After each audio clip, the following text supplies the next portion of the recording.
ఈ మూలాధార చక్రంలో కుండలి శక్తి మూడున్నర చుట్టూ ఉంటుంది, అది నిద్రిస్తూ ఉంటుంది. మనం ఎప్పుడైతే ధ్యాన సాధన జప సాధన మొదలు పెడతామో అది అప్పుడు మేల్కో చెంది మనలో ఒక రకమైనటువంటి చైతన్యం వస్తుంది. దానివల్ల శక్తి క్రియలు జరుగుతూ ఉంటాయి. శక్తి క్రియ అంటే అర్థం ఏమిటి? అక్కడ ఆ చిత్తంలో ఉన్న సంస్కారాలు ఒకటి ఖాళీ అవుతూ ఉంటే మనకు కొన్ని దర్శనాలు వస్తూ ఉంటాయి.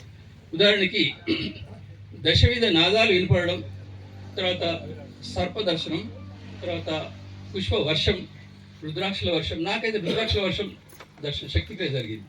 తర్వాత జ్యోతి దర్శనం, ఆ తర్వాత నిలవంక దర్శనం. ఈ జ్యోతి ఎట్లా ఉంటుంది అంటే దానికి ఒత్తి కానీ ప్రమిద కానీ ఉండదు. ఇక నిలవంక అంటే నిజానికి మనసుకు చంద్రుడు నిదర్శనం. అయితే మనసు సూక్ష్మమవుతుంది అంటే చంద్రుడు నిలవంకగా మారుతున్నాడు అర్థం. నువ్వు జపంలో ధ్యానంలో నీ మనసు సూక్ష్మమవుతా ఉంటే నీకు నిలవంక దర్శనం అవుతుంది. శివుని తల మీద నిలవంక చంద్రుడు అంటే నీ మనసు సూక్ష్మమైనట్టు లెక్క. తర్వాత నేను ఒకసారి ఇంకోటి